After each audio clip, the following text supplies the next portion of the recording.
everybody. Welcome or welcome back. My name is Maria. I am a Romanian knitter living in Norway, and this is my knitting podcast. This is the place I came to talk about my knitting.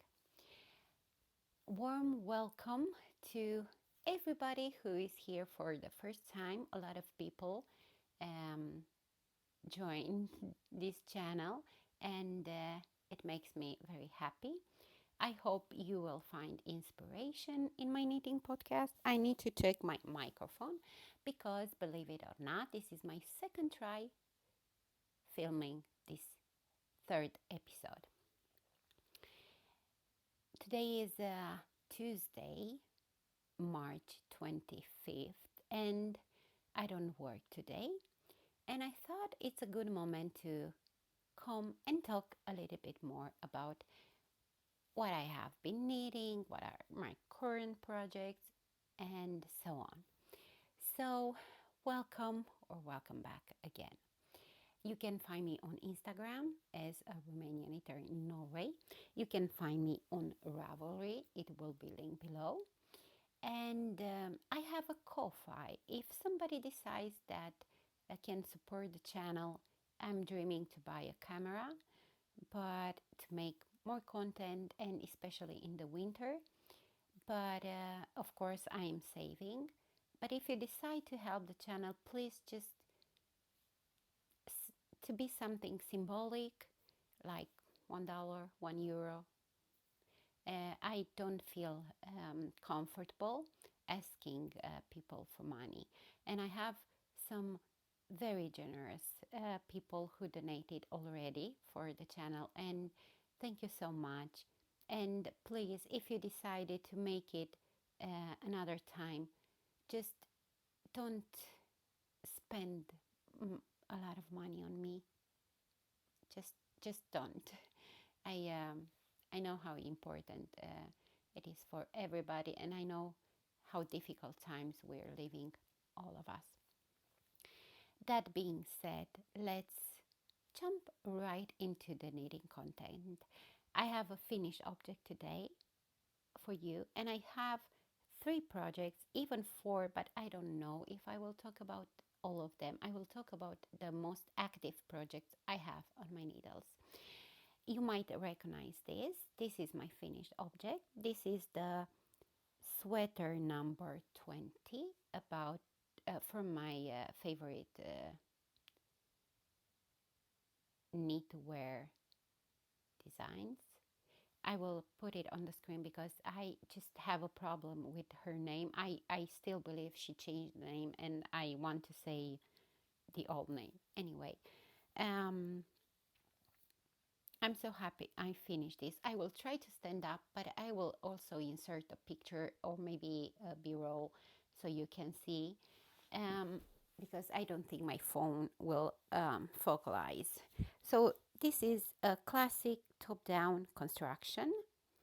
It features this drop shoulder, which is quite dropped, as you can see. So the sleeves begins here, and my shoulder finish here. I think it's almost about 10 centimeters that drops. This was a very joyful project for me. Let's start with the size. So first of all, I've made size 1. There are only 3 sizes in the pattern. This is a oversized sweater. First of all, I did not gauge swatch. I never gauge swatching for any of my projects. I'm still looking at the microphone because I'm obsessed. It won't have sound this time. And it's a new microphone, but it's clear for me that I'm not able to use this technology. Anyway, so no gauge swatch. The pattern recalls for one strand of Peruvian Highland wool and one strand alva, both from Filcolana. Alva, it is a lace alpaca. I've changed these 2 yarns with, I don't have them with me, with alpaca wool from Sandnesgarn, and alpaca Felgetröd, which is similar to Alva, also from Sandnesgarn. When I got this yarn, I got 13 balls of the main thread, the thicker one, and 3 of the lace alpaca, because lace alpaca has 400 meters by 50 grams. However, I had to buy another ball of the main yarn, which I've used like maybe 20 grams, so almost half of it, because it was not enough.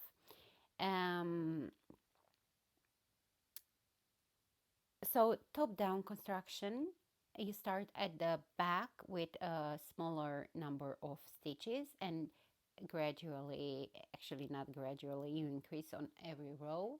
At the same time, the new stitches you are incorporating in these different panels, cables.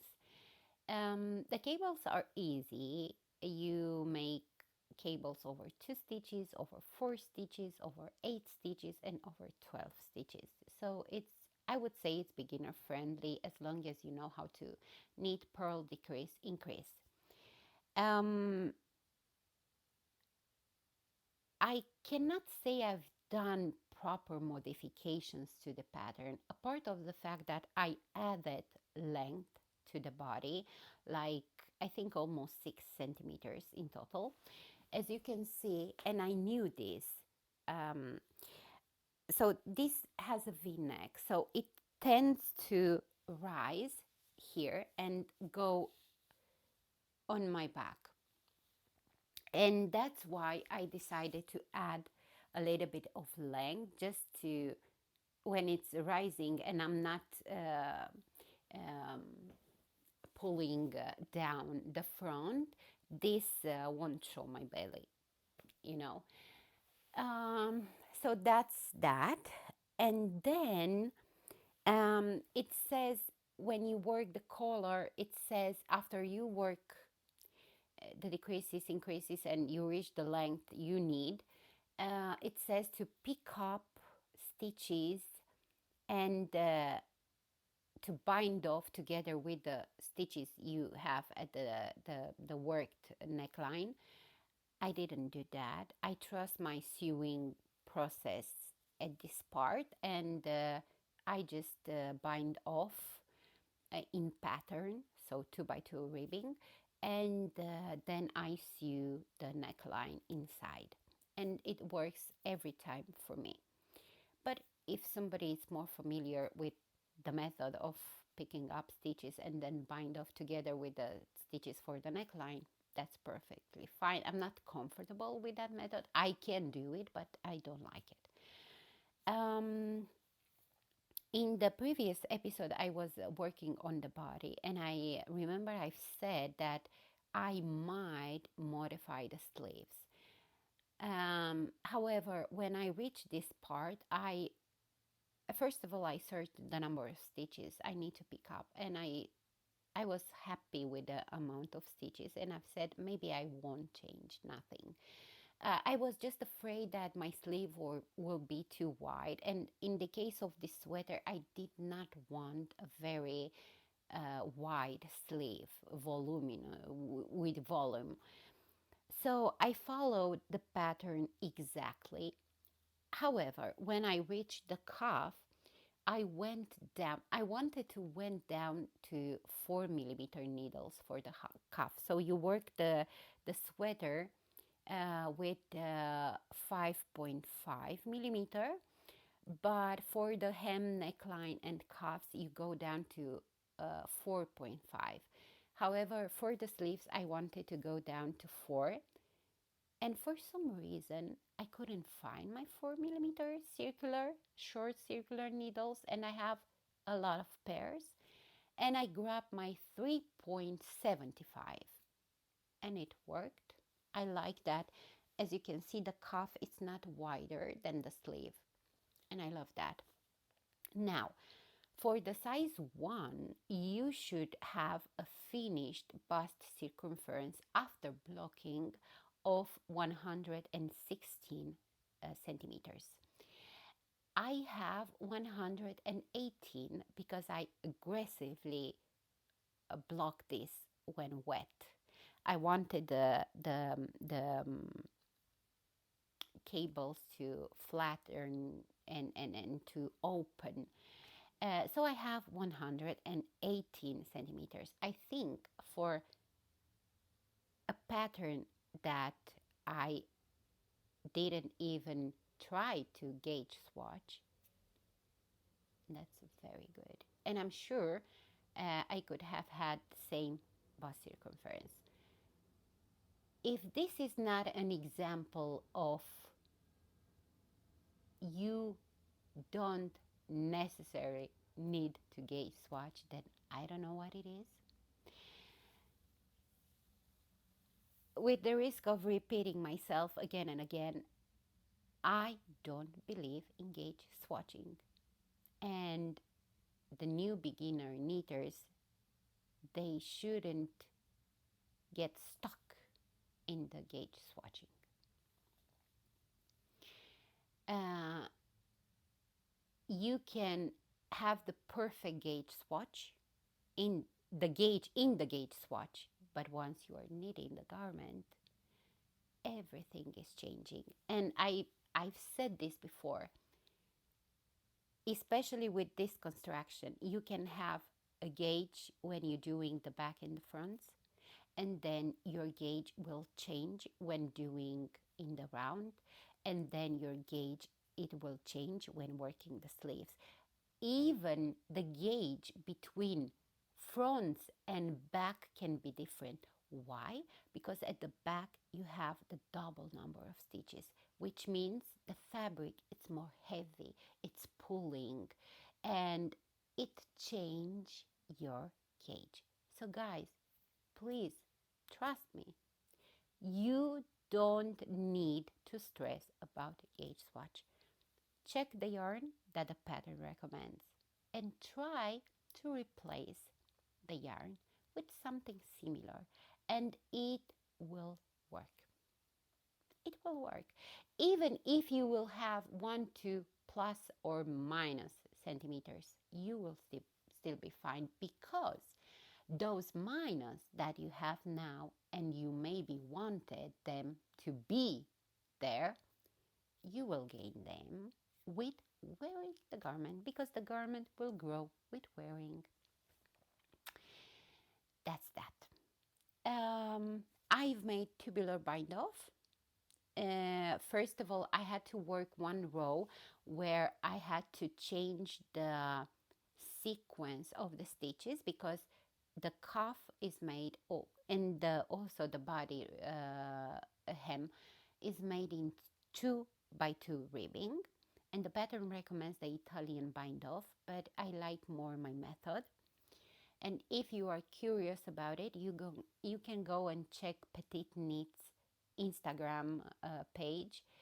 She posted these days, I don't know exactly when, a reel where she's tubular bind off a garment, and she's using the method I am using, although in her patterns there is the Italian bind off.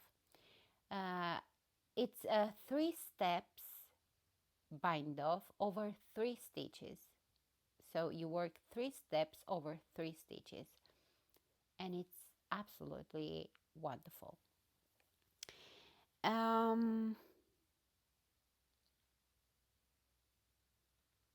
I don't remember to do something else to this sweater.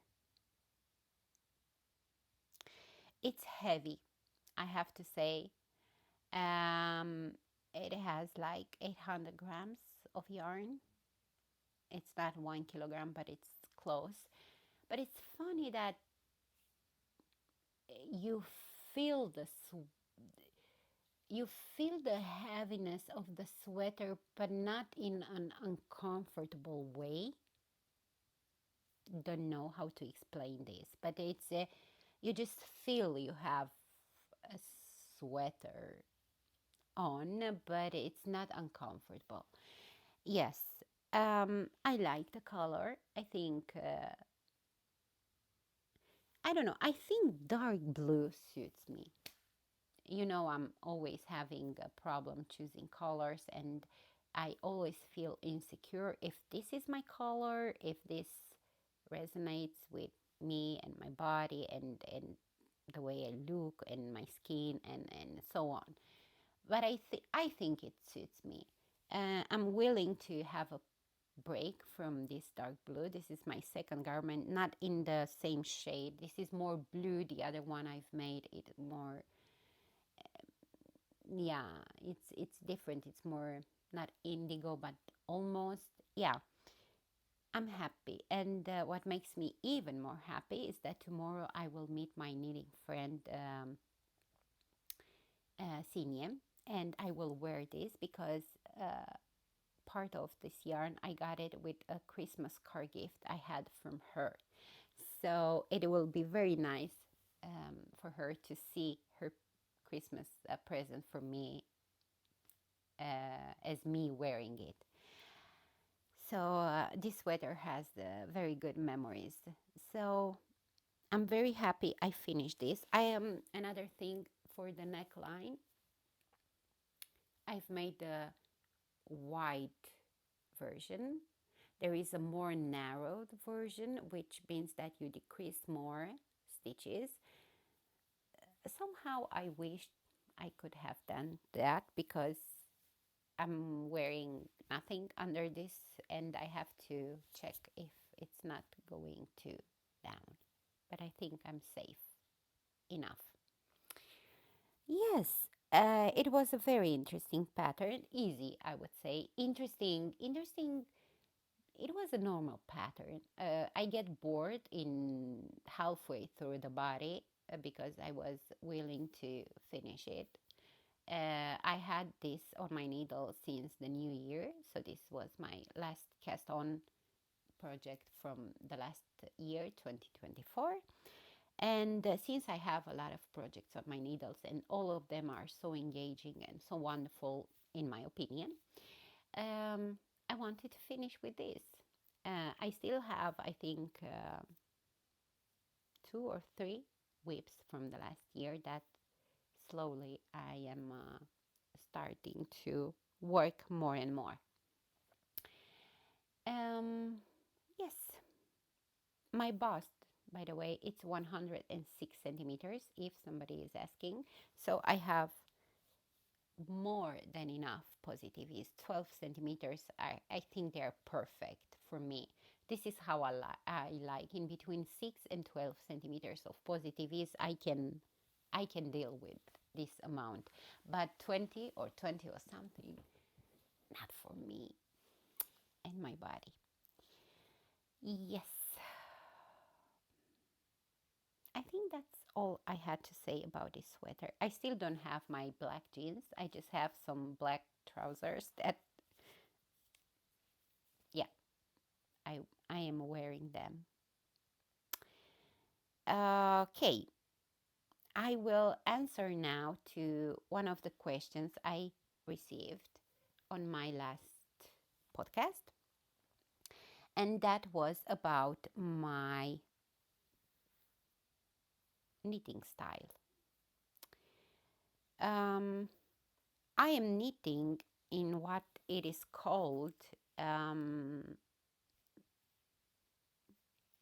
the a mix in between the Greek and the Portuguese knitting style. And until a few years ago, I had no idea that this is what it's called. This is how I've learned from my grandmother, and this is how my mother was knitting. The only difference is actually that I hold the working thread in my left hand because I'm left-handed. I remember my grandmother and my mother was holding the working thread in the right hand. Um, I know how to continental knit. I know how to English knit. But I don't use those methods unless I'm doing color work and I have like 3 colors in a row. I'm using both my style and another, maybe continental, let's say. But I don't like it. Of course, I don't like it because it's not my usual method, and that means I have no control on my tension when working. Um, what is different with this method? Without me wanting this, I'm knitting faster. Um, it is extremely easy to knit in round using this method. It is better for the hands. As you can see, I'm knitting and my elbows are right on my body. So I somehow my body support my hands. How do you say? I don't know how to explain this. Oh, my English, you need to help me. So I'm using my body as a support for my hands. Yeah, I think this is how I should say. Um, and my hand movements are different, and I have total control on my tension. Yes, it takes time, I guess, to practice this style of knitting, just like it happened to me with the English style knitting or the continental style knitting. But once you get it, I don't think you would like to coming back to another style. Um, yeah, this is about my knitting style. So this is how I've learned from my grandmother. This is how my mother was knitting. My mother is not knitting anymore. It's been many, many years since her last knitting. I think decades, not years. Um, but she was knitting. And here I will somehow answer to another question. Somebody asked me how was my life before moving to Norway. And I will say just a little bit about my life before um, we were a democracy in Romania. Now, I don't know if you know, but until December 1989, we were a dictator. We had communism in our country. It was a communist country. And back then, a lot of people were knitting. Um, and I think most of them were knitting by necessity because there were very difficult times.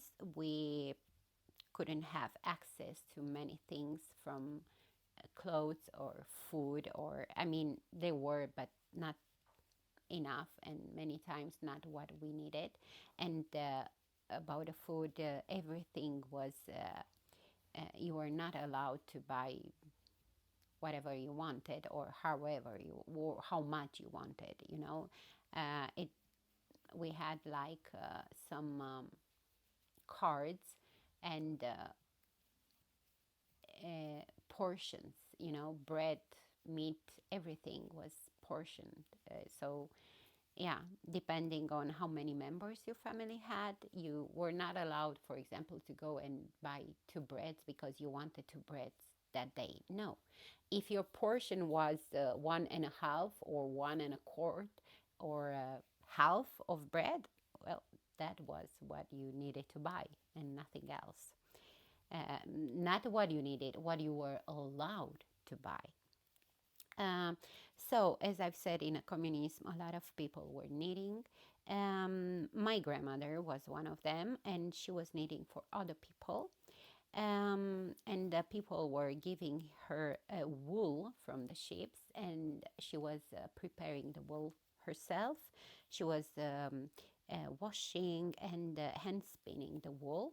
And no, she had not a spinning wheel. I don't even know if we had those at that time in my country. Um, she was doing manually with something similar that you might know as a spindle, I think it's called. I'm not sure. In my language, I remember uh, we we said as a child fus. If there is a Romanian knitter, maybe they know about it. I'm sure they know about it.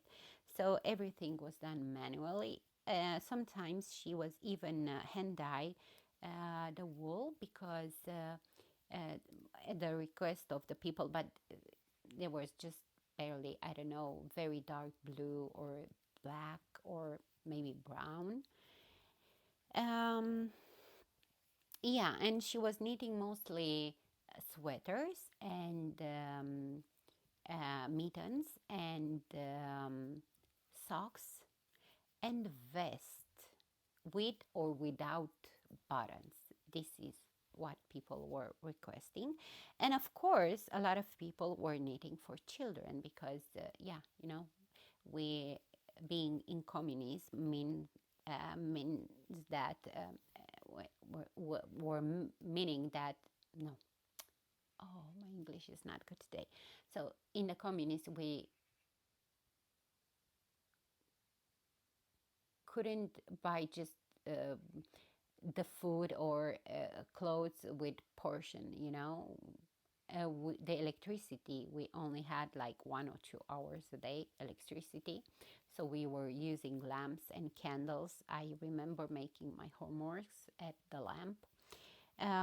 But also we don't had the heat all day in our houses, and back then the winters were winters in Romania. I mean, with a lot of snow and minus maybe 20 degrees and things like that for many months.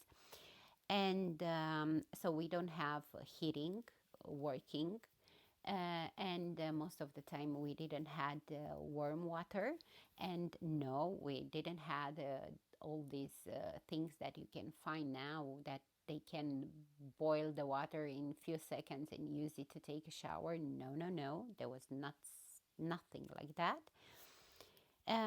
So we were needing, because of necessity, because we needed warm clothes for children and for us, the adults, or the adults back then. And I also remember I had um, a neighbor uh, where I was living, and I was a very good friend with her daughter, who was 1 year older than me, and she was always needing for other people, for children especially. So there were a lot of parents who um, paid her, of course, or even bring her the wool or buy it from the store. But in the store there was not proper wool. I think there was what we are calling today acrylic yarns. But in my language, my mom always said she was knitting with Rolan. This is the name of the that plastic fiber. I don't know exactly. Um, so yes, um, and what's interesting is that both my grandmother and my neighbor, they were never using patterns. And although my grandmother was more a basic knitter, more I remember her also with cables, but not that often. But she was more like a garter stitch or stockinette stitch knitter. But my neighbor, oh my lord, um, she had it all in her mind, the cables, even doing patterns by projects. But I think she was just taking some notes. But she was doing very, very complex work with a lot of cables and intricate. This on me, this was, I think, for her something like a stockinette stitch project. Um, and just like when somebody is sewing something for you, you needed to go once until she was finishing the project to try it on, to see if she needs to add length or she needs to take out some, yeah, centimeters. And she was knitting by pieces. And she was using, there were not such a thing like circular needles back then, if I remember correctly. I remember everybody I was seeing knitting, they were using metal needles and they were like this. So they were knitting by pieces and sew everything together. And my neighbor, she was doing sweaters, she was doing pants.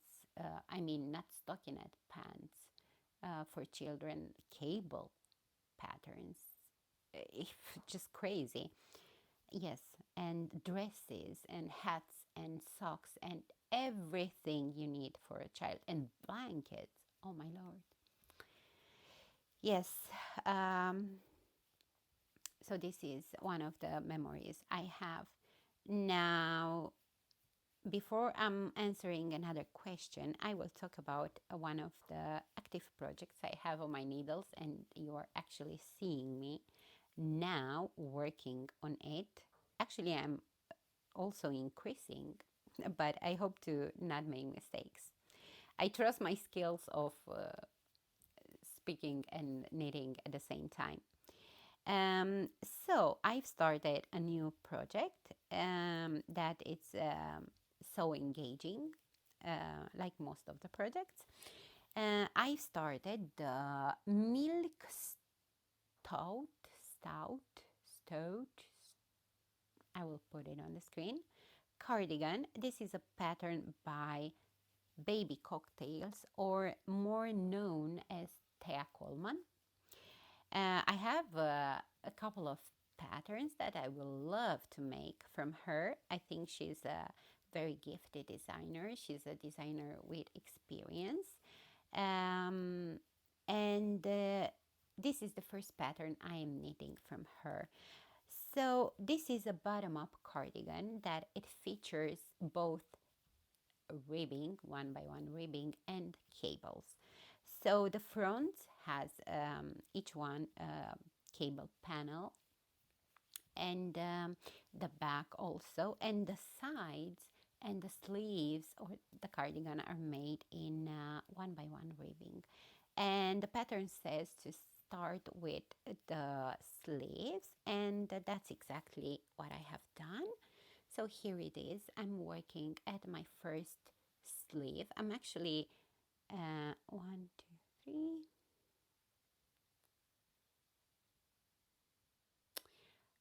I think I'm seven increases before finishing the sleeves. I still need to increase 7 times. Um, so you start bottom up the sleeve. Now you need to, she recommends, and I understand why, she recommends to cast on the stitches using the cable cast on method. The cable cast on method, it's not allowing this to grow. So it's more rigid, stay in place cast on. And this is fitting, don't worry. I will try to put the sleeve on my hand. It's a more fitted sleeve because it is supposed to be like this. How nice. I love it. Yes. So first you need to work the both sleeves, and then you start with the body, of course, also bottom up. And I think it's such a nice pattern.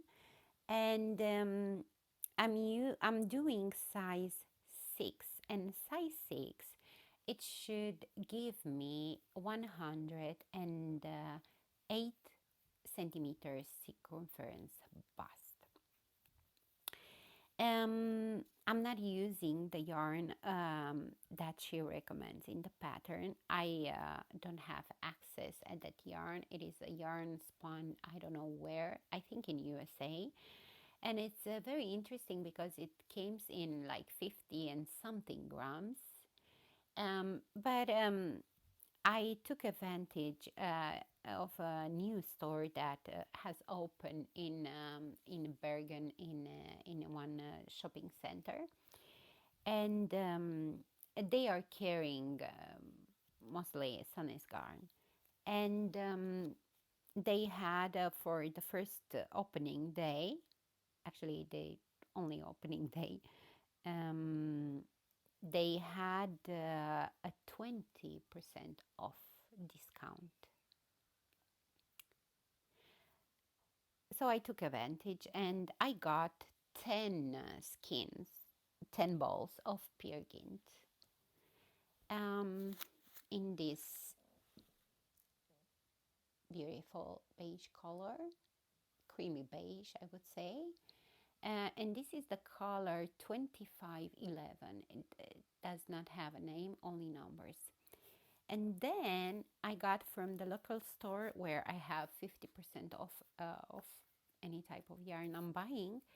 I got 3 balls of alpaca feuilletreux, and this is a lace alpaca. And this is, I think it's 400, yeah, 400 meters per 50 grams. So this is my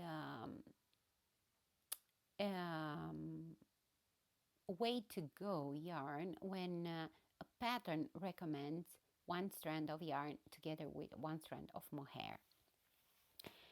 Yes, I don't think the pear gynt will be enough because in the pattern for my size, it requires like 1020 meters something, and I actually have 910 meters because the pear gynt has 91 meters per 50 grams.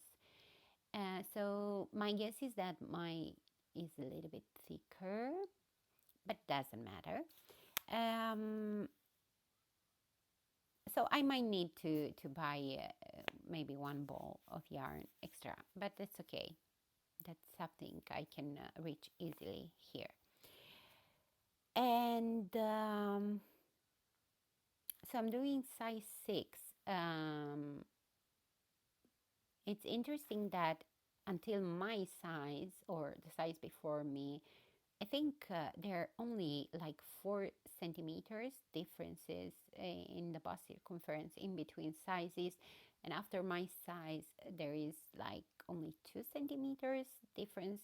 There are 10 sizes in total. But it will be interesting to see how this pattern goes.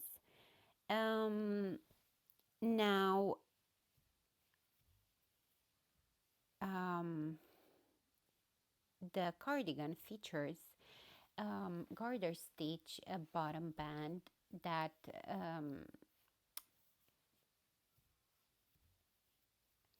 you somehow increase and work wider for the neckline and a little bit here in the front. It creates like a V, and here is folded. And I thought a lot about that. And I although I like very much how that garter stitch part of the cardigan is it's so beautiful, completing the final look of the pattern. I think it's they just work so beautiful together. However, I don't think it's wearable like this. I think I will find myself all the time uh, rearranging that folding because it won't sit like this. And I know because I've been knitting, I think 2 years ago and something, cardigan with a similar neckline, and it didn't work. It didn't work. So it's nice in the pictures, but I don't think it's that easy wearable in real life. So of course I will have to give up on this idea of folded neckline or collar. I think it's a better word, and just stay with a double knitted bottom band. Yeah, so far I don't have that much to say about it because I'm just at the beginning. Um, I wanted to make this in a light color because I feel I have almost all my cardigans are in dark colors, dark green, dark blue, dark gray, dark beige, dark brown, or you know. And I have some things in my wardrobe, skirts and dresses that they need a light um,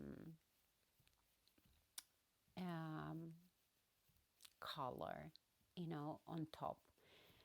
So yeah, I thought it's a good moment to start to knit something lighter. And I've choose this color because I just love it.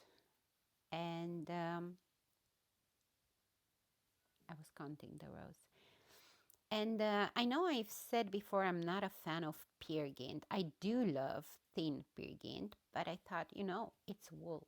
I just need to change my mind about this yarn because it's a very affordable yarn, at least in my opinion, here in Norway. And it's Norwegian wool. And I would love to use more. And it has a different strength. Um, I find it that it doesn't grow on washing, and I have experience because I have been knitting a lot of cardigans in this yarn for children. So and in fisherman stitch, I will try to put a picture on the screen. It's my own pattern that it's not out there, never saw in the light.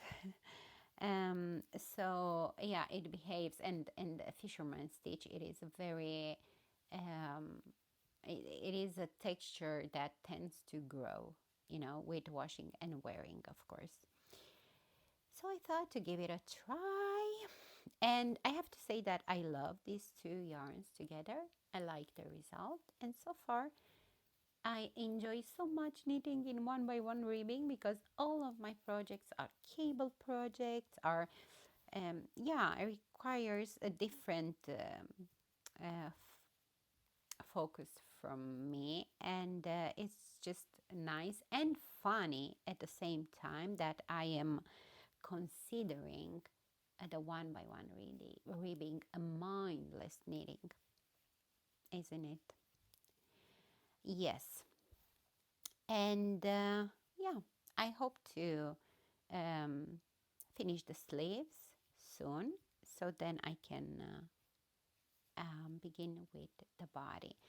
So far I don't have nothing more to say because I'm just at the beginning, and it's just one by one ribbing, and the interesting things will come later.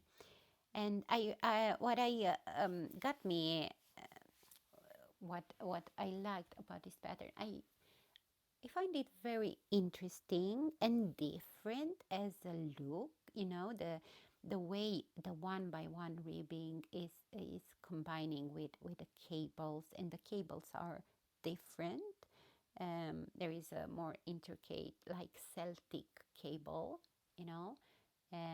Celtic, I mean, I think it's Celtic. I don't know if it is. And yeah, it's. I think will keep my mind busy in a very good way. And with all these projects, I find myself that I am reaching less and less the stocking and stitch projects. So I know this year I will make mostly cables and textures because it's what give me um, how do you say, it's just challenging me so much, and I love this. It's not making things boring, because knitting sometimes, believe it or not, it is very boring sometimes. Yes. um let's see, there was another question about um not necessarily a question, but a request to talk about more about the double knitting I am doing sometimes on the hem of the cardigans, on the sleeves, and even the bottom bands. And for that, I will show you my next project. I will put this aside. I hit the microphone just a little bit so I can show you my next work in progress that you already know from the last episode. And this is the Billie cardigan. I think I've made quite a lot of progress. Um, let's see. So I finished the body, but I have to say I've made it more cropped than the pattern says, like with approximately I think 6 centimeters, because I want this to wear it with dresses and skirts if it is not too short. Now, this is a Billie cardigan, and it is a pattern by Sari Norlund, and it's a top-down raglan that features some simple cables and this I call it honeycomb cabling, but I don't think this is how you call it. And also features this sit stitch on the side of the cardigan. There is a little bit also here on the sleeves and the fronts. I've said it in the previous episode and I will say it now again. This is such an easy pattern to work. Very easy. It looks complicated, but it's not. This is very easy to do. You don't even need to follow the chart because you can always you do cabling here every fourth row. So you just need to see the previous one. It was to the left. If it was to the left, you need to start with the right, to the right, and the upside, So it's very, very easy. And now, the yarn I am using, it is from Isayer, and I'm using Highland wool held double. This is the yarn, and this is the color Sky, so it does not have a number, and it's this lilac in all the lilac-y shades. I don't know if this is a word. So yeah, it's not a solid color. It is heathered, but it's very, very interesting. And I don't know, I felt attracted by this color. I don't have it in my wardrobe, and I think it will be very nice to have this possibility in my wardrobe. I have 7 balls in total, and I will have enough because I am at my, so I've used 2, now I'm using another 2, and I have another 3. Well, I've started already. I worked from 2 when I've made the neckline and hem, but I have more than enough. I think I will even have leftover. Yes, now the pattern, the original pattern features 1x1 neckline, 1x1 bottom band, and same for the hem and the cuff. I knew I did not want to make that. This is my stomach if you hear something. Why? Because most of the time I think it doesn't matter what type of bind off you are using. Tubular, Italian bind off in pattern, it doesn't matter. This 1x1 hem, it will stretch a lot. And it's different when it is for cardigans than for sweaters. For example, this is a 2x2, but it's a sweater. I mean, I don't, how should I say?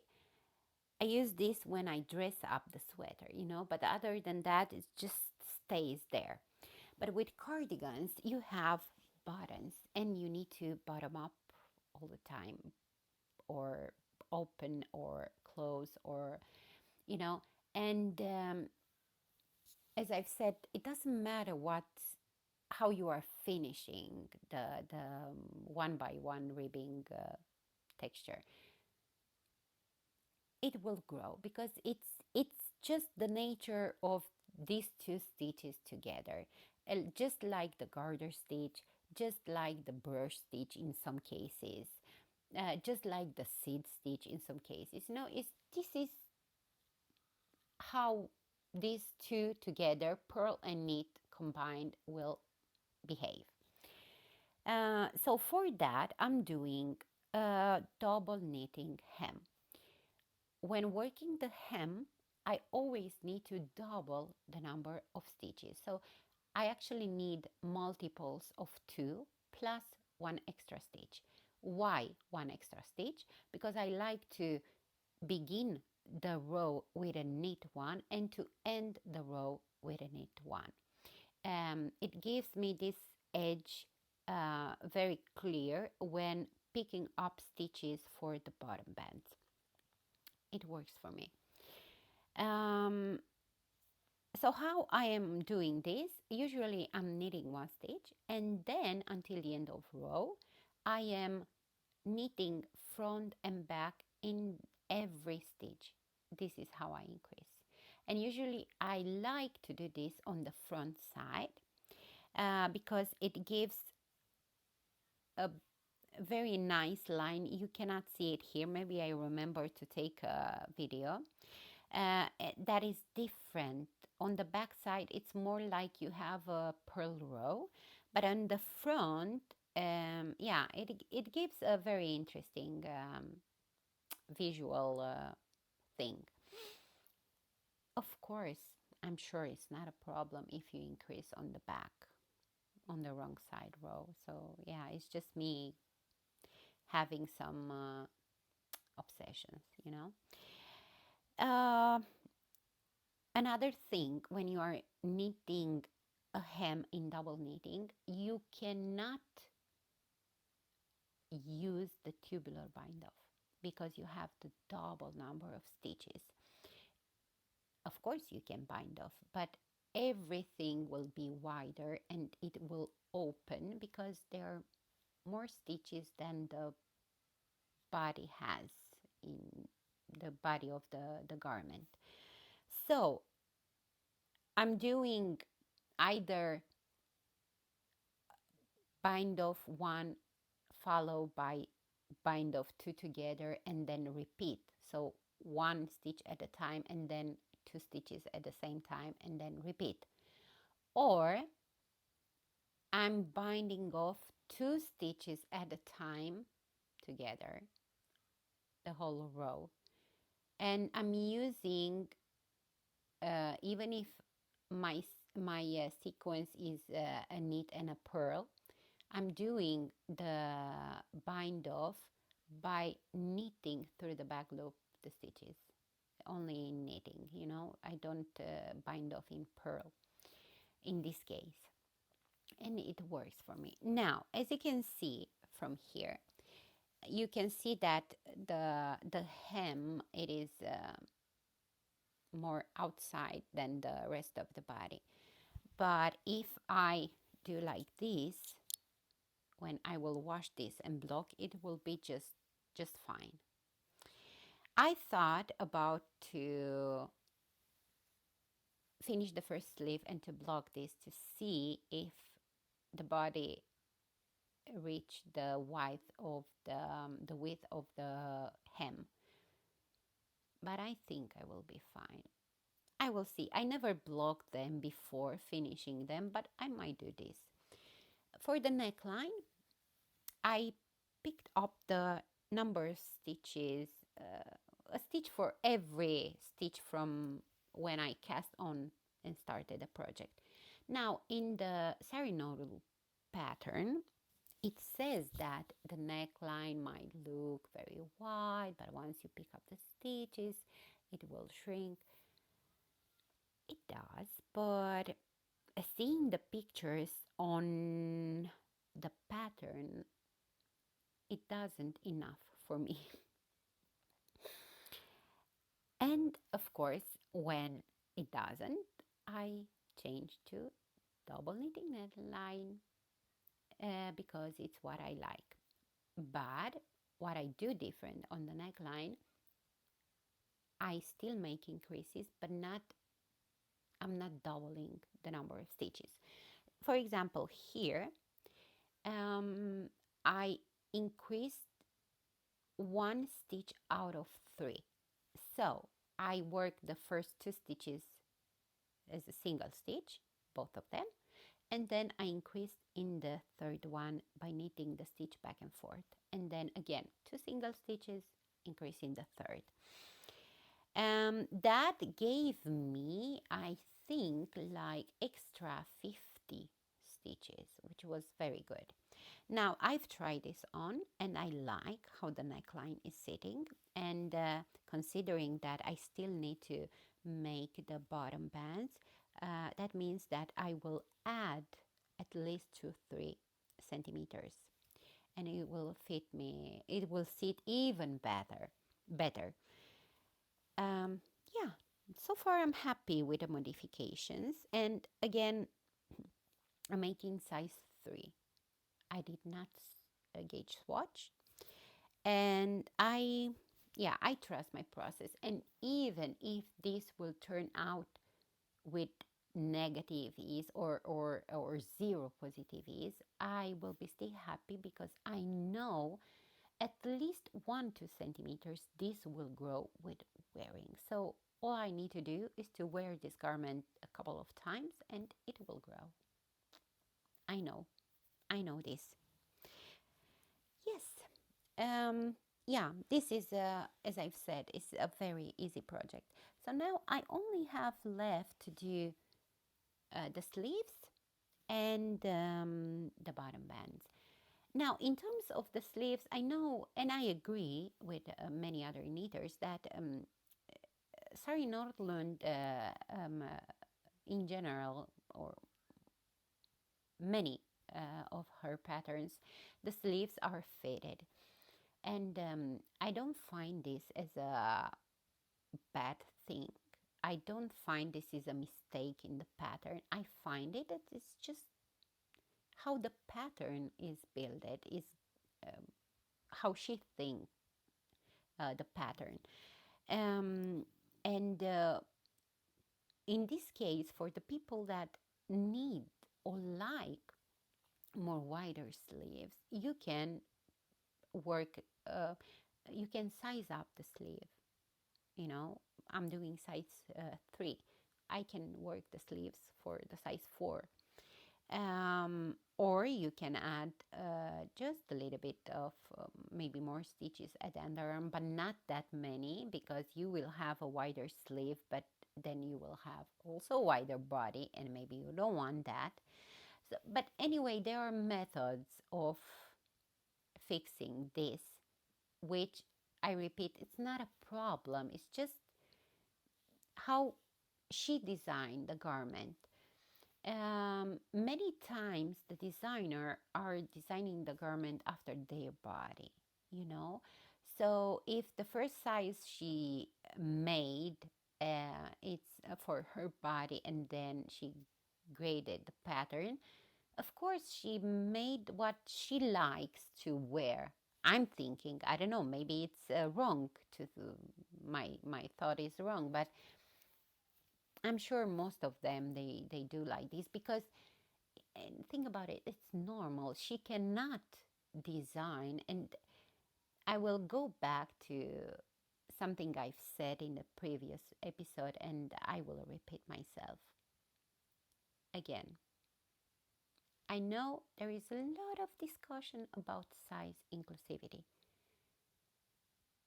In my opinion, it is not possible to do size inclusivity in a pattern and to cover all the sizes. And it's not that you cannot create sizes. You can create as many as you want, but that doesn't mean the sizes will fit everybody. And when I'm saying fit everybody, I'm not saying that they will have enough bust circumference to fit a smaller or not that small person. You can do that, but that doesn't mean the garment will fit the person. Do you know with how many people I talk that were in a big size and they were disappointing of because they thought that if they have the right circumference that works for them, then they can make. And they made a garment, but the garment didn't sit well. A part of the fact that had the right circumference. So there are ways of doing this. And the moment we want size inclusivity from the designers, we have to be prepared to pay separately for the special sizes because they should be a different design, you know? They should be in those sizes elements that you don't have in other sizes. And you know this is true also for small sizes. There are people out there that are more petite, you know, and I have a friend in Romania. She is 150 and she has a huge problem in finding jeans for her, sweaters, shoes.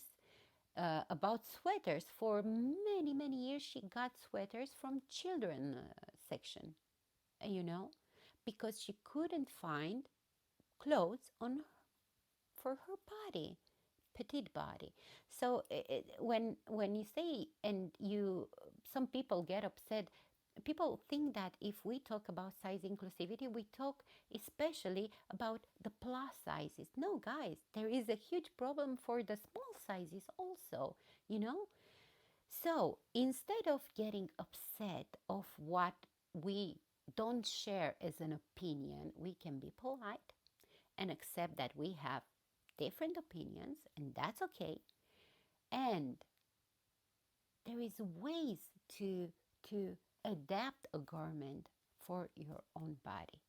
There are a lot of ways, and you can do that. And if you, again, I'm repeating myself, if there is somebody who has a special shape of the body, or I don't know. I know my problem before losing weight was my upper body. I have skinny legs and big upper body, and not arms, not shoulders. It was my chest, my bust, my back, my waist, my abdomen, everything. And then from my belly down, I was a different body. So of course that was very difficult, but to make something that to be 100% happy with it and not feeling uncomfortable wearing that, you know, because this is the problem. And yeah, there are ways. And in my opinion, and I truly believe this, knit by pieces. Projects that are knitted by pieces are having a lot more shaping than the normal, more popular and must have Instagram patterns, you know, which there is nothing wrong with them.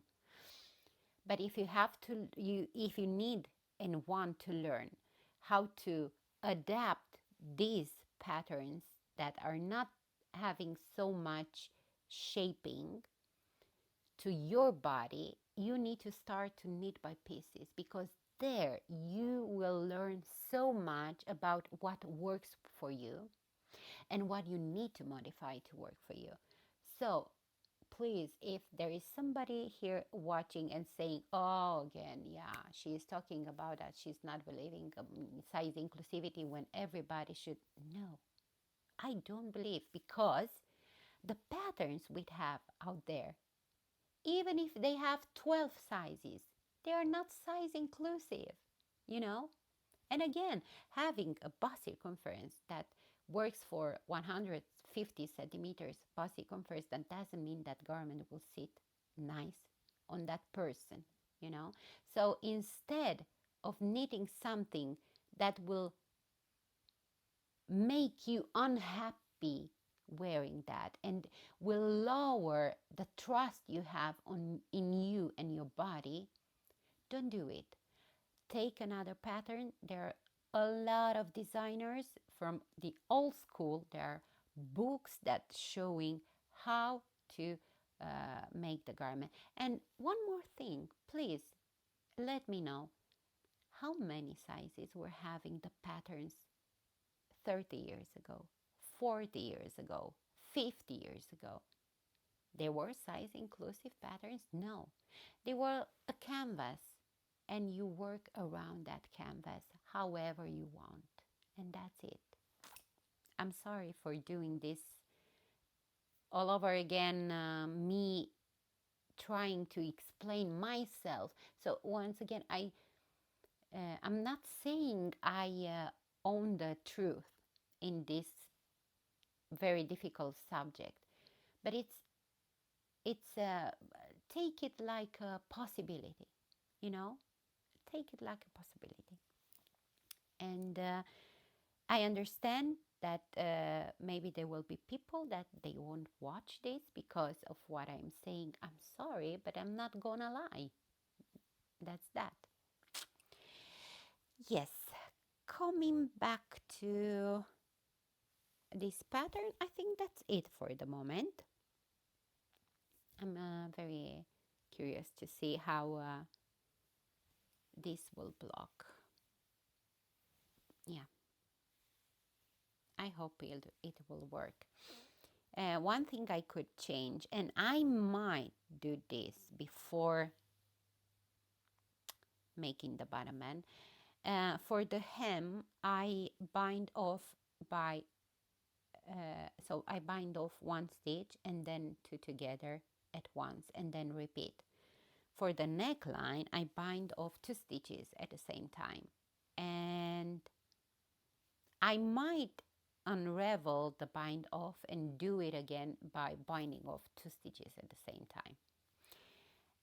I don't think if I mention when I doing this double knitted hem, I go down at least one size, one needle size, if not 1.5 at least, because you are double. You will have double the number of stitches, and you need to go a lot down with the needle size in order to, to work. And this is how I am doing. So this is my second project, active project, that I hope to finish soon and to be able to wear it because, it will be nice. And it's, guys, indeed, it is a very beautiful project, and it's very, how do you say, not catchy. It's just seeing it, it makes you want to make it. You know, it's very visual. It's nice looking. That's it, Billie Cardigan. Now I will talk about my last project, and maybe I will answer another question. We shall see if there is time.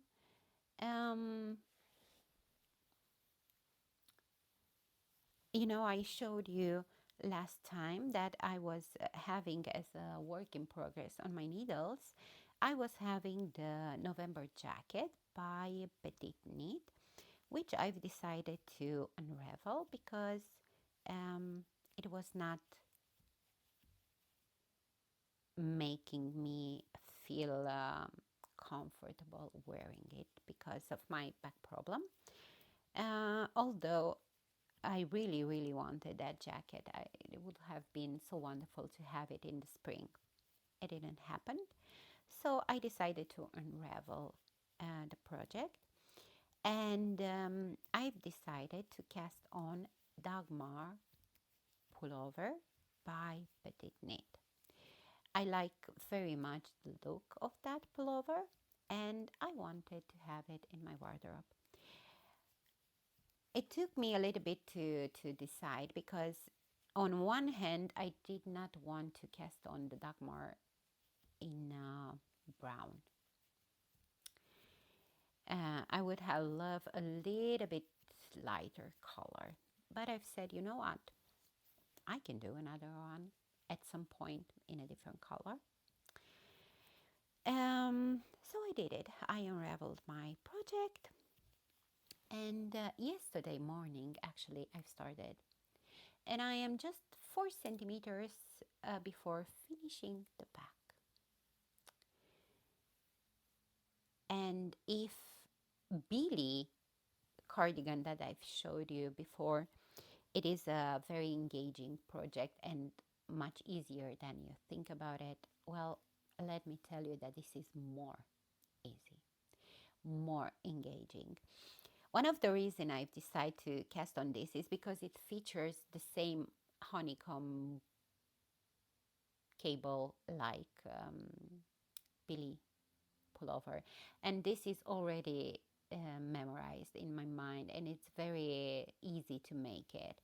And then I realized that this cable, it is so mindless to make. Now that I'm not increasing anymore, I stopped here with the increasing. I memorize the chart, so I don't need to look at the chart when working this. So that's a joy, an absolute joy, because I can listen a knitting podcast and work on this without counting and seeing to the left, to the right, two in the back, four in the front, and so on. No, it's very easy to follow. And I'm working this in Aroma Fivel. What number it is? I don't. Hold on a second. I just need to take out what is the. Yes, it is 450. Is this brown? I would say a little bit of beige brown, but I wouldn't say maybe dark, but it's not dark beige. It's actually a heather because I can see it's two ply, and I can see that one of the threads it's more light brown and the other one it's more darker. So it creates this yeah heather thing. And this came in 50 grams, and it's 100 meters, and they recommend 4 5 millimeter needles for a gauge of 18-16 stitches per 10 centimeters. And what's wonderful about this yarn, this is lamb's wool, lamul, you are saying in Norwegian, lamb's wool, and it has this kind of blown yarn looking, but it's not. And it's not. It is rustic, but not very hard rustic. And I'm sure with washing it will bloom and it will become something spectacular. And it's easy. You don't feel it like heavy yarn. Very nice, and they have quite a lot of colors. I wish they will make more.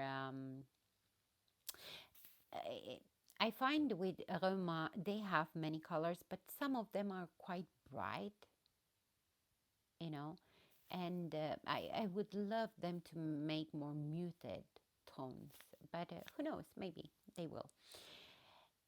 Yes, I only had, I think when I got this yarn for the jacket that does not exist anymore, I don't remember if I got 8 or 9 balls of yarn. I don't think they will be enough, or if at the same time, I want the Dagmar sweater for dresses, so I won't make it long, that's for sure. So maybe I might have enough.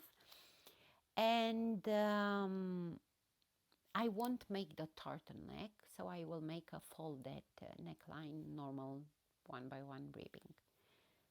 So all I want to do is to work on this or on this. I don't know on which one to work first, but I know for sure today I will finish the back of my Dagmar jacket. So these three projects are actually my active projects. As a work in progress, I still have on my needles four projects, but they don't get that much attention. So in case I will work more on them, I will talk about them in my next episode. Now I want to make a pattern recommendation because I would love to remember every episode to put this on my episode. I think it's very nice to when you find something beautiful to share with everybody. I did not knit this um, project, but I have it in my favorites. I don't remember. I don't think I got the pattern, but I will open my Ravelry to see a few details. It is a vest, guys. It is a cable vest, and it looks so beautiful. Um, let's see. In my favorites. Okay, you can see it on my... So, the pattern name is Cragmore Vest. Cragmore Vest. And it's a pattern by Beth McDonald Stone. It's absolutely wonderful. Oh, it's a brand new pattern. Oh my God. It was published in January 2025. And the suggested yarn, it's a DK project. The suggested yarn is Isayer yarn, silk mohair. And then I think one of these two, it's Harrisville Designs Nightshades. I don't know nothing about this yarn. And the other can be Pasquale Cashmere Cherries. It's DK. You have so many options for this. It's for, you use four types of needles: 4 millimeter, 4.5, 3.75, and 3.5. Um, yeah, it's recommended. You have two options. If you want with -2 centimeters negative ease and +2 centimeters positive ease, or -5 or +5. So you have yeah, it starts from from 84 centimeter bust circumference until 152 centimeters. It's a cable vest. It's work partially flat back and forth until the underarm, and join in the round to work the body. So it's top down. Yes. It's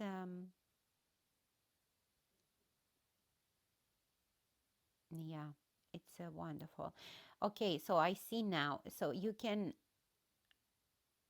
the yarns you can a sample is made just in Harrisville Designs Nightshades, and the other sample is made using two strands. One is the Pasquale Cashmere Cherries and the Isayer Mohair. And I think it's wonderful. There are 10 photos. It's wonderful. I would love to make this. And she has a light blue version and a dark blue version, and just look nice over shirts. Over, I don't wear shirts, but she has a lot of pictures with the vest over dresses, which it's my go. And the pattern costs $9. And so this designer name is it's a Beth McDonald Stone. And yeah, I just I need to take this. I see she has a lot of patterns. It's my first time seeing the designer here. So I'm sure there are a lot out there that I don't know. But I don't know, I just I like how this vest is looking, and I know I will like to make it for me. Yes, she has like 50 and something projects. Anyway, so just a suggestion, and I would love to make this. Now, in the end, I will answer to another um, question. It's about my lost weight, lose weight journey. So in June last year, after months of feeling very bad, I've made some blood analysis that revealed that I had diabetes uh, type 2. It's sugar diabetes from stress and for because of everything I was drinking, like Coca-Cola, you know, and how I was eating. I have to say that the doctor didn't help me making or didn't send me to a dietitian to help me to understand what I need to do. He basically told me that I need to lose weight. And when I said to him, but I don't know what I should eat, how I should eat, when I should eat, and so on, or how much, he told me that it's not important what you are eating. It's important to, how do you say, to make sport. Well, I know it's important to make sport, but still couldn't believe that it's not important what I am eating when I have diabetes type 2. So what I've done, I talked to a doctor from my country because it is what it is, a dietitian, and my family doctor to guide me. So what I had to do first of all, I was in the situation to take out of my daily menu, usually food I'm eating, everything that was not good for diabetes. Plus, I already had I have stones on my cholecyst, and they are quite big, at least 2.5 centimeters. And that gave me a lot of crisis whenever I was eating something that was not going to like to my body was not going to like that. So I took out in the first 4 months, I think, I took out everything that was made with white flour, the bread, the rice, the pasta, the sweets, the nothing processed, nothing fried, no sandwiches from outside the house, nothing. And of course, no Coca-Cola, not even fresh orange juice made in the house. I've learned about sugar a little bit. I'm not saying I'm an expert because I'm not. I've learned what works for me and the amount of food I need to eat in that day. I'm having 3 meals a day. I'm having breakfast, I'm having lunch, and I'm having like a light I would say dinner. It's not proper dinner.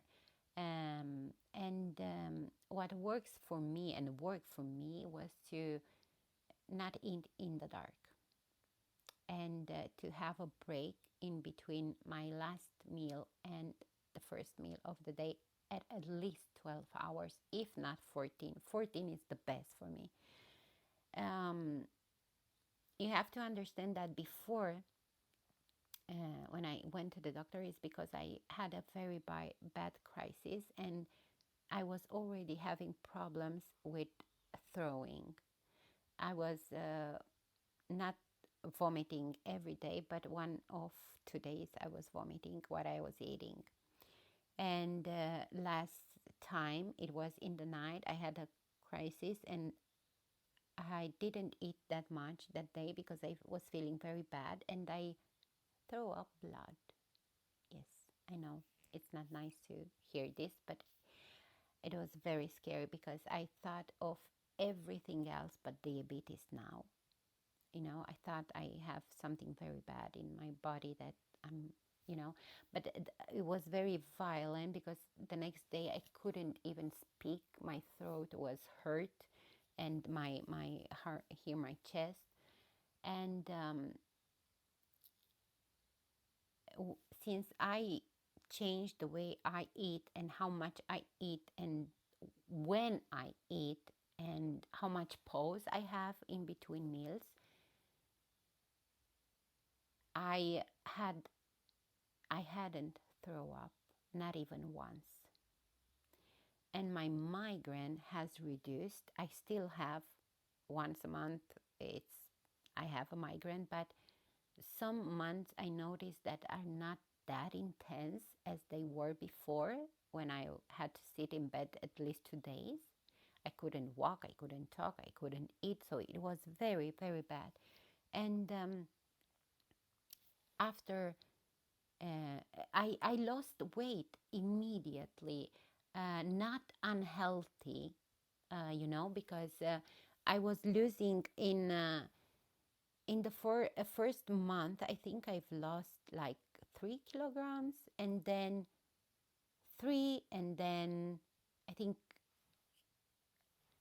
think I lost like three, yeah, 3 kilograms, or maybe 3.5 in a month, which is not unhealthy necessarily. And I was eating. It was difficult at the beginning with the diabetes because I was very strict, the first 3 months. It's not that now I'm eating everything. I'm still having a lot of care of what I am eating. But the difference is that after, it's not a year, but almost, I reintroduced some things, like bread, for example. I'm not eating bread unless it's early. It's on breakfast and not every day. And I like to eat that bread that it's from artisanal bakery, and I know how it's made and from what. Um, I like it with mozzarella. Just it. This can be my breakfast, and followed by an apple. I like to eat an apple in the morning, or blueberries, because I love them, and they're very good for me. And then, so I lost this weight, and I have to say, since middle of November, I did not lose any weight. So now I'm at 68 kilograms and it's almost the end of March. So I'm quite happy that I didn't lost more.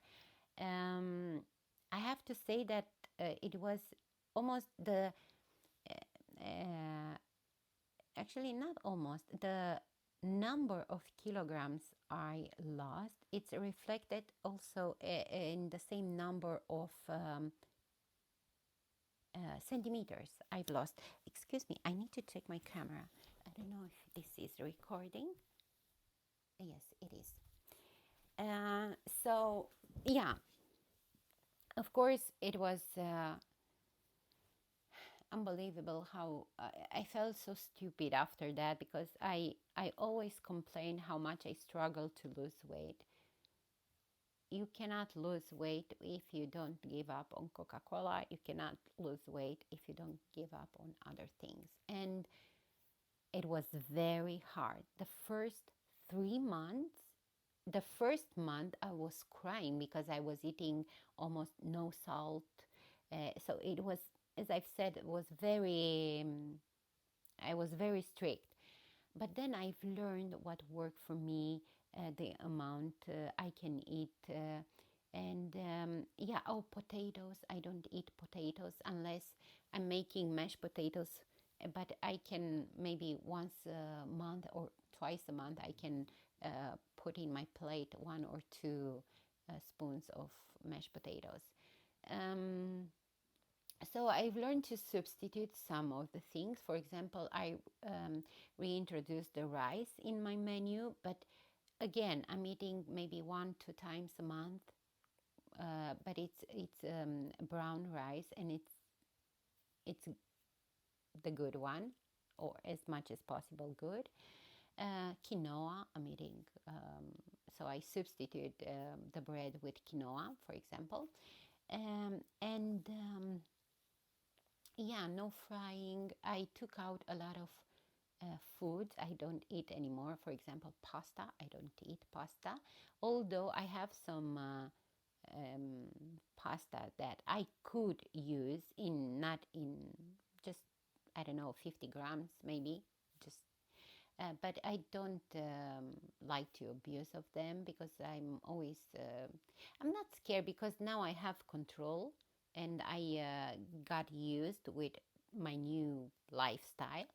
So I'm not afraid that I will end up eating just as bad as before.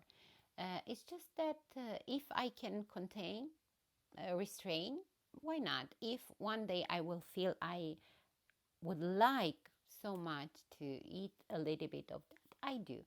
Um, One thing I've learned is that once a week I can allow myself to eat something um, sweet, for example, once a week, and it doesn't need to be a big portion. Um, One thing I took out and I miss so much is the pastry. I don't eat things like that anymore. But once a week, I can allow myself. If I don't eat a little bit of pastry, maybe I can have a hot chocolate from my favorite store. I'm doing in my house. I have a very good recipe. There is here on YouTube from a Romanian person who's doing cooking videos for many years, and she has a recipe of muffins with blueberries, and maybe twice a month I like to make that, and I eat, of course, with measure, but I eat that because blueberries are very good for so many reasons, especially when you have diabetes. And I have to say that in December I had my last blood analysis, which I should repeat, and I was having no signs of diabetes in my body after 7 months. Yes, 7 months. Of course, I was from the lucky persons that they were at the beginning with the diabetes. My value was not, um, you know, was just right at the point where I could do something fast. So I changed the way I am eating, what I am eating. And it's silly because I've always cooked in the house, but it's very clear for me that they were not good for my problems. And now I'm feeling much better.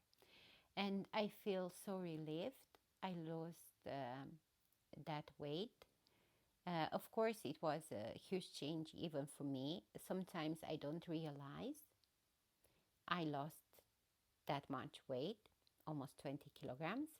Um, I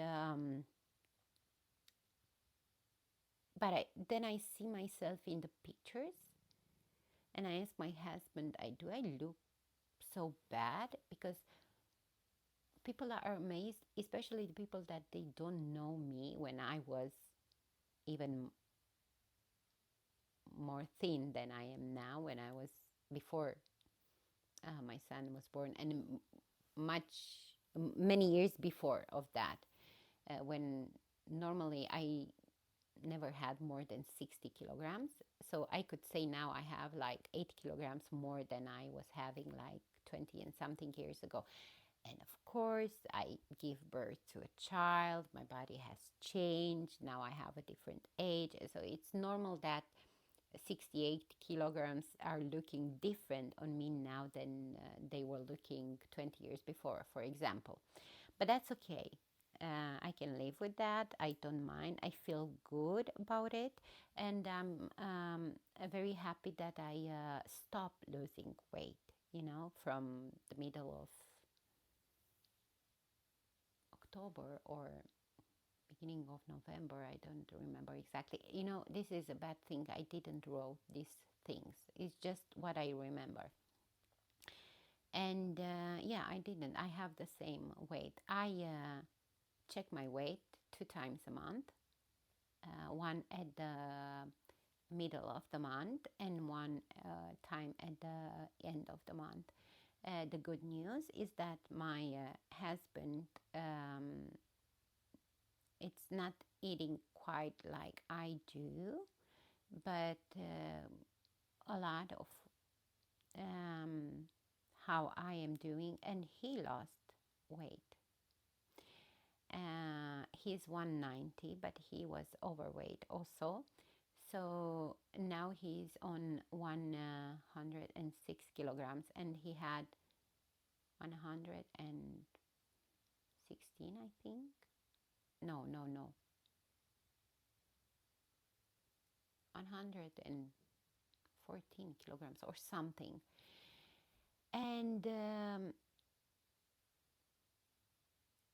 many times I'm cooking, and my boys are eating what I am cooking. So my son also, but my son had a very rapidly grew up. So in 2 years, he managed to go to almost 190 centimeters tall, which was crazy and shocking just in not even 2 years. It was, when we came to, I am 165 tall. And when we came to Norway, my son was 162. And in 2 years, he already had 185. And it was like hormonal something exploded, and his weight has changed. And of course, it's also some lack of activity. There are many things in between. And he's 15. He wants to eat that and that. So we have an agreement. He has to start to give a chance to. So I had to take a break to charge a little bit my phone. Yeah, so I was saying that my son also started to eat differently, but it takes a little bit of time, because at 15, you want to eat some hamburgers out or something. But we have like an agreement. He mostly eats what I'm cooking, and once a week he chooses what he wants to eat that day. And don't get me wrong, we eat delicious food and varied food. But yeah, we use a lot of, how do you say, vegetables, and not that many rice, pasta, and everything else. Yes, it was a journey, but yeah, I feel better. You know, I really feel better, and I hope to continue like this. And yeah, I don't know if I mentioned I still have 3 meals every day, so don't worry, I'm not hungry. Um, yeah, so it's important to eat in my schedule that I just worked with. If I'm doing this, everything it's okay. You might hurt my stomach because I need to go to eat my lunch. For example, today I will cook some salmon, and I might use um, broccoli, or if I found I like more the, actually I like both, but with salmon I like very much the broccolino. It's a little bit different, it's more sweet. And for my son, I will he will have also a potato, and for me I will have a salad next to my salmon, and it will be delicious. Yeah. Um, Sometimes I like salmon with green beans that I'm cooking on slow with a little bit of water, and just a pinch of oil, and at the end I put some garlic, and it's delicious. Yes, for example, yesterday at my work, I ate some chicken that I had from the night before, from the dinner, and with broccoli and cauliflower and carrots, and it was delicious. Yes, so yeah, we don't starve, don't worry. Uh, we, we just learned that, yeah, this is the good way for us. I just, I need to take my blood um, soon, because for diabetes, the analysis they are doing, they can measure the sugar in the blood on last 3 months, because the cells are living up to 3 months. So yeah, that's that. And again, I feel much, much, much, much, much better. And yeah, I guess it's a good thing, isn't it? Yes, checking the microphone. Now I will leave you with your day. I hope to be able to edit this today, but I don't know. Now I just I need to go to the supermarket to buy the fish, and a lot of other things that we need in the house. And then I need to prepare the lunch, because my son, it will be soon home from school, and I think I will need the rest of the day, and maybe rest a little bit, because I have some problems with my back. And in the end, I wanted to show you 2 gifts I have from yesterday from 2 sweet little girls from the kindergarten. So I don't work at the same class every time. I work where they need me. And today I was in another class, and among a lot of activities we are doing with the children, we are also drawing. And I got 2 gifts. This is from Signe, and it is, please, it is supposed to be a heart, a gigantic heart. So please, let's take a moment of appreciation. These will live on my fridge, because I don't have small children who can gift me drawing, you know. So this is so sweet. She's 3, guys. So this is the heart from Signe. And then I have something, and Eva also signed hers because she knows how to write her name. She is 5, and look how beautiful house she drew for me. I think it's so sweet. And on my fridge is living another picture that my neighbor's daughter made for me. So I have it there. So this will, yeah. So it's so sweet. Yes. Yes, so I think I will continue with my day.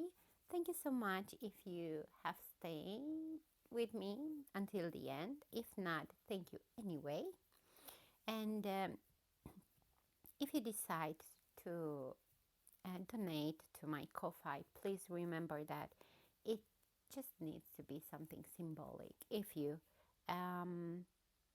decide to do this.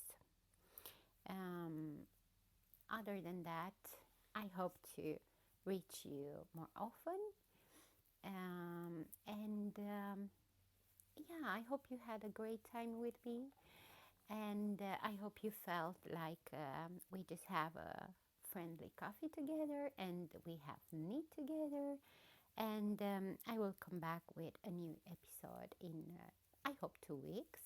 And I will also continue to respond to questions, or I was even thinking to do a 1-month chat, maybe.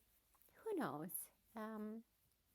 Let me know if you are interested in something like this, just to grab a coffee and you're knitting, and I will do the same, and I will talk because it seems I'm good on talking. No, but the truth is, guys, is that I am personally, I'm an extrovert in a good sense. I like people. I like to communicate with people. I'm social. I like to meet new people. Maybe because of the fact that for 14 years I have been working in real estate in my country. After 14 years, I had to quit, and in the last almost 9 years, I've been home with my son because, yeah, as an autistic child, he needed a lot of help, and I decided that we can live with less, but I can give him a better chance to progress. And indeed, he progressed a lot. And if you want an update about him, and if you are new here and you don't know it, he's 15 and a half almost. His name is Luca Fabian. And we just got the great news that he will have an extra school year at this school because he needs a little bit more of time with language, because we barely, yeah, we missed the first half, 1.5 year, because it was this transition, and he was refusing to begin to speak in Norwegian, and at the beginning he didn't want even to use English. So yeah, it was quite a journey, but now we are in a place that he takes all the normal classes, so he don't want anymore at a special children class with special needs. He was like a mix in between from the beginning, but this school year that started in August, he went only to normal classes. He's very happy. He says that he has, and the teacher confirmed, he has a very good a relationship with his colleagues. His colleagues are very good to him, and he's more social. He has fun. He's eating with them in their lunch break, and they coming home with the same bus, but they are interacting, and that's absolutely wonderful to hear about it. And it's funny because on Saturday we went to a town that it's not close to Bergen. It's like I don't know, maybe 400 and something kilometer. So we drove there. We took the ferry, just because he wanted so much. Now he's passionate, yeah, about cars. He has been forever, but now he has a special interest in buses, and he wanted to see the differences because they use different buses in Stavanger, different colors and different year of fabrication, and yeah, he wanted to see all these details. And we made a 1 day trip because why not? We could, and it was something that he wanted so bad. And as a teenager, he does not reach us that much. And it's absolutely normal. It took us a little bit of time to accommodate with this new thing, but it's absolutely normal. I'm glad that he's making a life on, his own. Um, so that's good. And also we discovered that me and my husband now we have more time. We spend the weekends together, we go out together, so it's so funny. If you just we just find we just make fun, and my husband says, okay, the work is finished, can we put our lovely clothes and go out? So it's but it's great to reconnect, so that's very important. And my son is enjoying his time alone at home because, yeah, and I think it makes me so happy because it's just what others teenagers are doing, and our skills communications are wow. He talks a lot about how he's feeling in certain situations, and how he thought to act, but then he thought that it's not good, and how he restrained himself, but at the same time, yeah, making good choices at that moment. And it's so, so interesting to hear him. And on Saturday, on our trip, he said, I've changed a lot in the last year. I think you did. And the teacher said also, I changed a lot. And he said, he was a little bit funny, I decided to be a good guy. I decided to behave good with everybody, because that's we are supposed to do.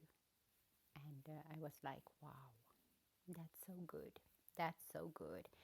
And yeah, he talks to us, he reach us in a certain situation if there is a problem, or and that's yeah, we build, like he likes to say, harmony in the house. And yeah, we all are working to keep our harmony in place, um, yeah. So I'm glad he has an extra year at the school, and then um, we are supposed to, together with him, of course, to choose what will be his interest further, what he would like to study. So, yeah, I hope you had a great time with me. I know I had it, although I don't know you, just by commenting here and appreciating every time you are coming back. But it was, as I've said, just like sitting and knitting and chatting with friends, and that's so nice feeling. So thank you for giving me this. Um, until next time, I hope you are safe. I hope you are healthy. I hope you are taking care of you, and I hope knitting is bringing you a lot of joy. So until next time, take care, and yeah, that's it. Bye bye.